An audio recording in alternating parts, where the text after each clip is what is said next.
Bonjour à tous, alors vidéo très spéciale encore une fois parce que ça va être un vrai bordel. Il n'y a rien de structuré, ça va partir dans tous les sens.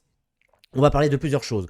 On va parler de normes de PAD, de diffusion, si vous faites des sujets que vous allez donner à une télévision. On va parler de full range et de vidéo range. On va parler de BTS audiovisuel et on va parler de la liaison entre DaVinci Resolve et Premiere. Bref, restez bien jusqu'au bout de la vidéo parce qu'il y a des choses quand même qui sont assez extraordinaires. A tout de suite après le générique.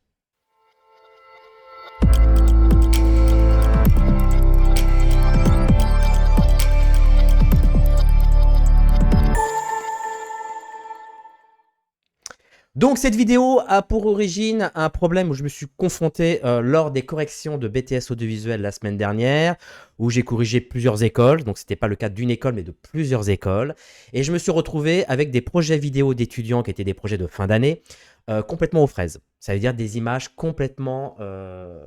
j'ai pas compris. Donc le premier, je me suis dit, bon, il a dû se gourer. Le deuxième, ça fait un peu beaucoup. Le troisième, j'ai dit, il y a un problème.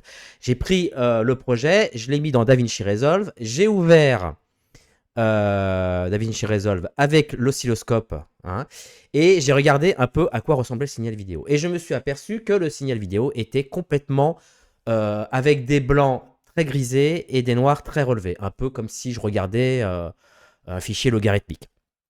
Les étudiants m'ont tous expliqué, l'un après l'autre, qu'ils devaient respecter des normes de PAD. Ce qui est vrai, leur sujet doit respecter des normes PAD, ils sont soi-disant être des sujets qui sont diffusés, donnés à des chaînes de télé pour être diffusés. Sauf que moi, quand je regarde L'amour est dans le pré ou Marie à premier regard, j'ai pas souvenir de voir des noirs qui sont gris et des blancs qui sont complètement laiteux. D'ailleurs, pour avoir travaillé 15 ans à M6, j'ai pas le souvenir d'être soumis à ce genre de normes de PAD. Alors, du coup, je me renseigne, je vais à gauche, à droite, voilà. Et en fait, j'en conclus certaines choses qui m'ont un peu, on va dire, retourné. Puisque d'abord, j'ai regardé l'histoire des normes de PAD. Alors, les normes de PAD, c'est quelque chose que vous pouvez trouver sur Internet, que ce soit pour France Télévisions, que ce soit pour M6 ou pour Arte. Là, pour le coup, je vous partage celui de Arte, qui vous présente donc un document PDF qui vous explique en gros tout ce qu'on vous demande en termes de normes de PAD. Donc ça peut être utile si vous faites par exemple des vidéos et puis vous devez les fournir à une chaîne de télé et vous devez impérativement respecter les normes PAD. Vous avez des fichiers PDF qui sont accessibles sur Internet. Là, j'ai trouvé celui d'M6, mais il y a aussi d'Arte, pardon, mais il y a aussi celui d'M6, de France Télévisions.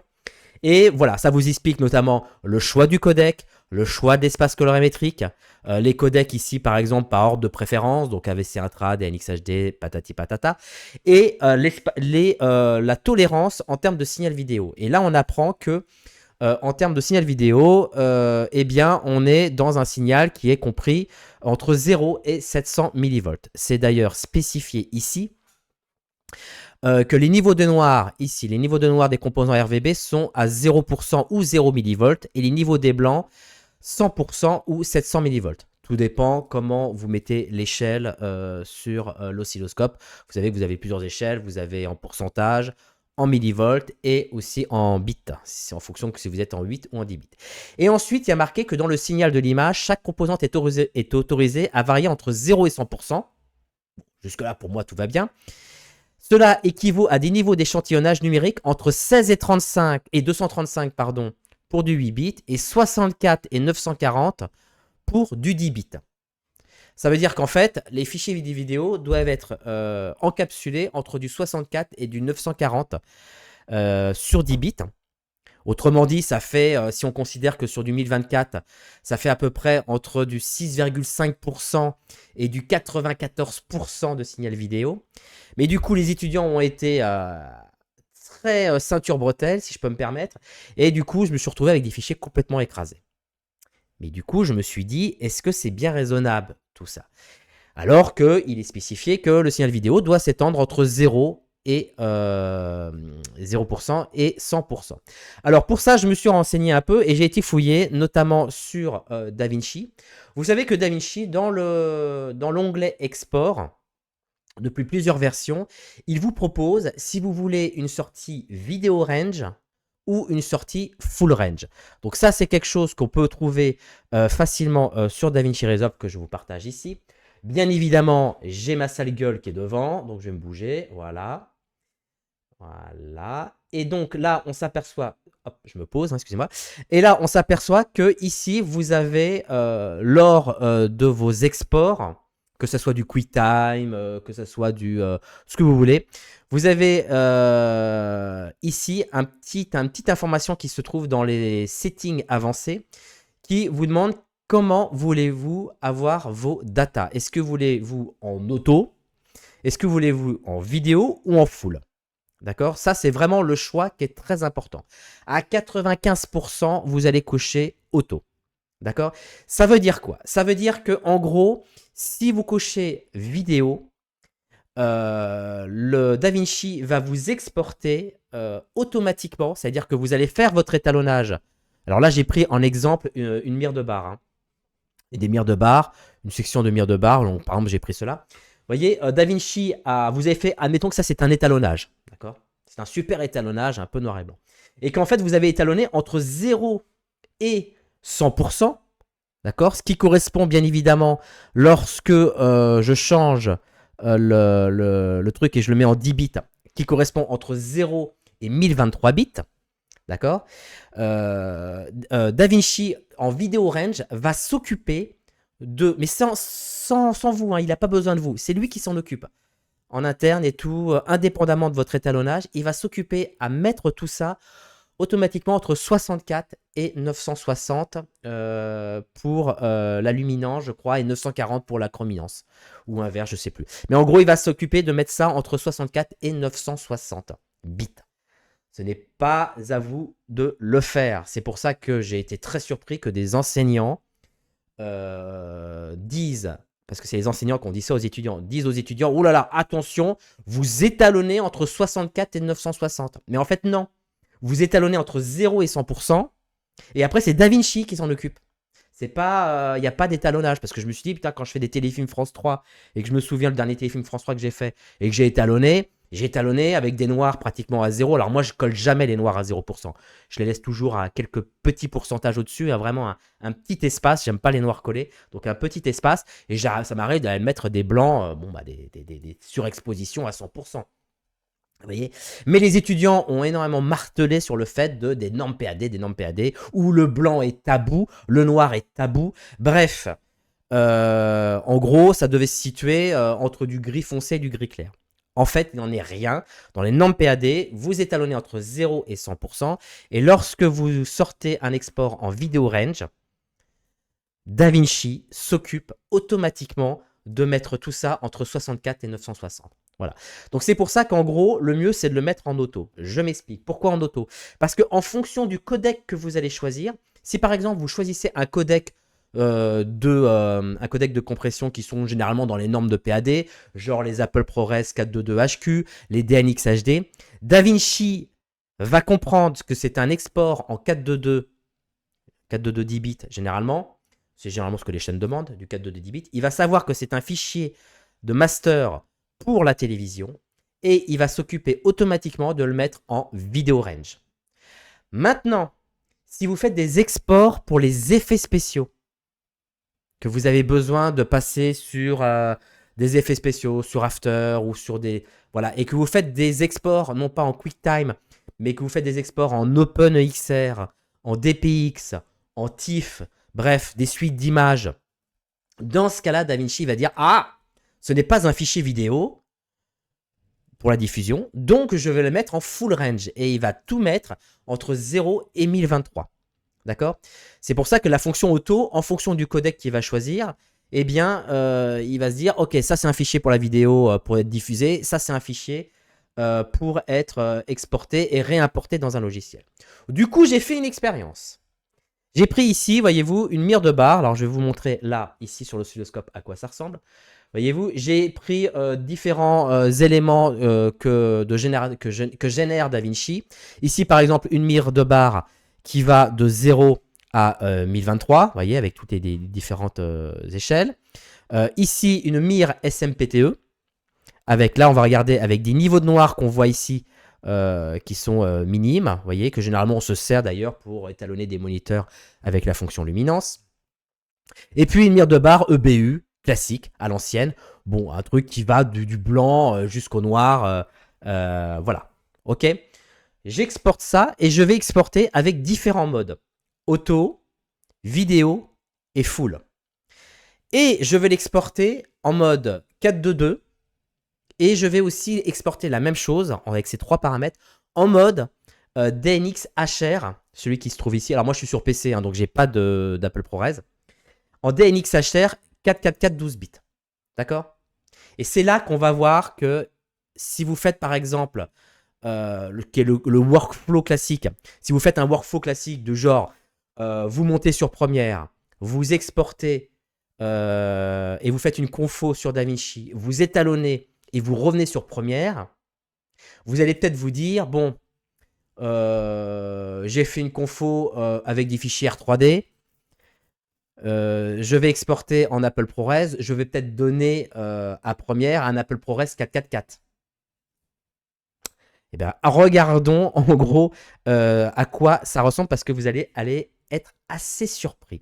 On repasse automatiquement sur Premiere. J'ai importé ces fichiers-là.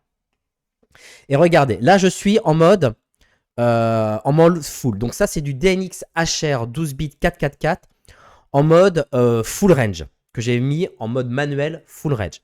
Voilà ce que ça donne. Ça donne entre un fichier qui est lu entre 0 et 1023. Bon, tout va bien, on pourrait croire que tout va bien. Effectivement, tout va bien puisqu'on a notre clapet qui est ici, etc. Hop, hop, très bien, tout va bien. Après, je le fais en mode vidéo. Et là, on s'aperçoit qu'en mode vidéo, vous allez vous retrouver avec un fichier qui est comprimé entre un noir qui se trouve à 64 et des blancs qui se situent à 940. Vous voyez, c'est ici, on voit bien.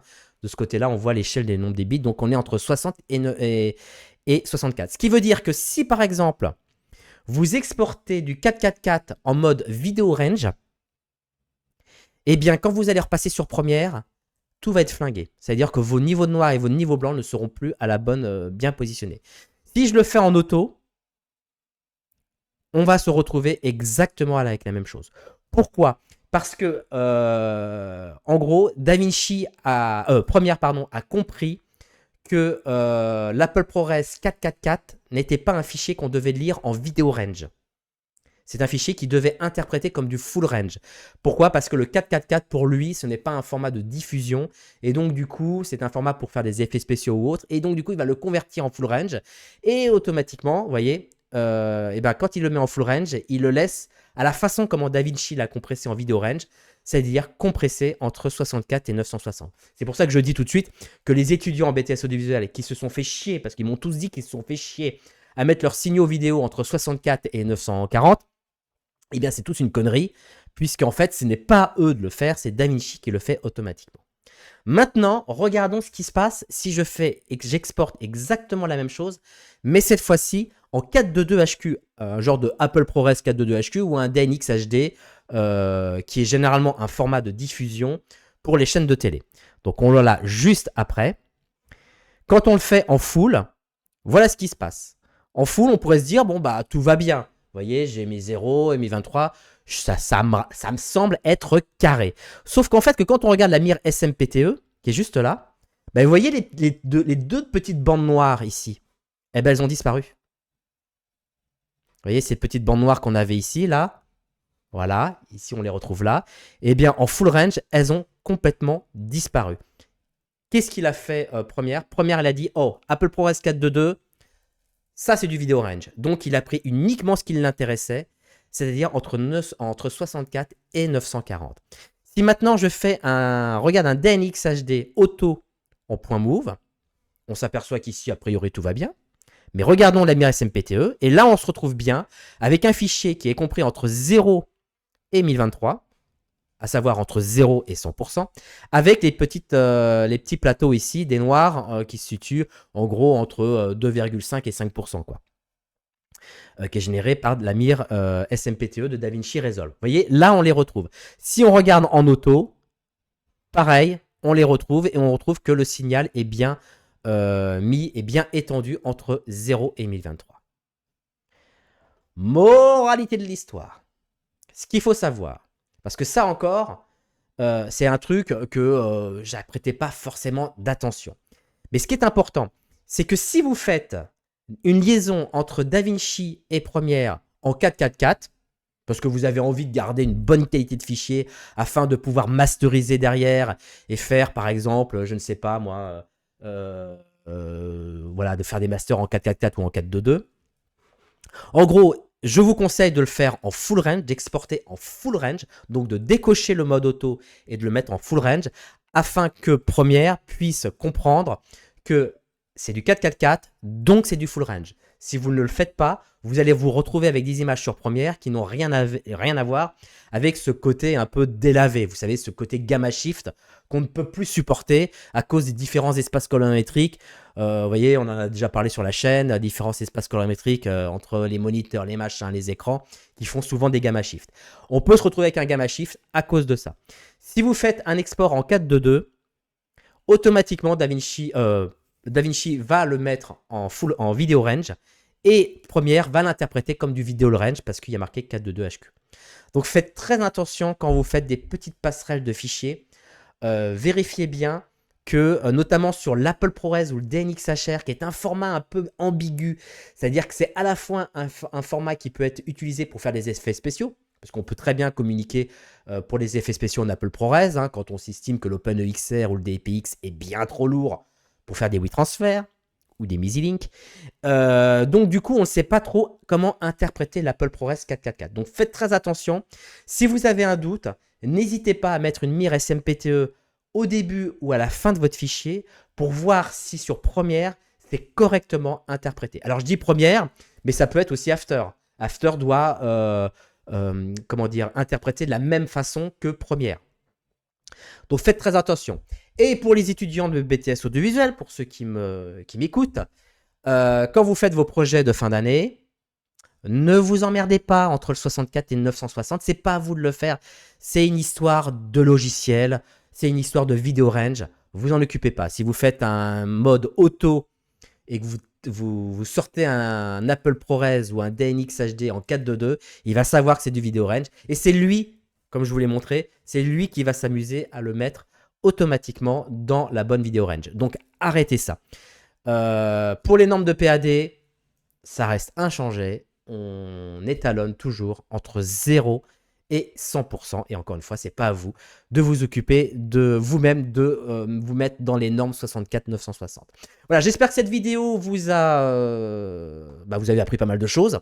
N'hésitez pas à me donner votre petit rendu dans l'espace commentaire parce que je suis sûr que vous avez été confronté à ce genre de problème. Qu'est-ce que je fais? Vidéo range, full range. Vous voyez, juste un exemple. Si vous êtes sur DaVinci Resolve et vous exportez un DCP, vous savez que la norme DCP, elle est en full range et elle n'est pas en vidéo range. Donc vous voyez, ça c'est un exemple d'utilisation du full range. Et pareil, si vous faites des fichiers qui sont destinés aux effets spéciaux. Bref, si vous avez envie d'en apprendre beaucoup plus, pensez à rejoindre MeasyFlix, où il y a plus d'une centaine de vidéos où vous allez apprendre plein de choses contre une petite demi-choufasse que vous allez m'offrir tous les mois. Je vous embrasse. Gros bisous, peut-être bonnes vacances. À bientôt. Voilà, ciao.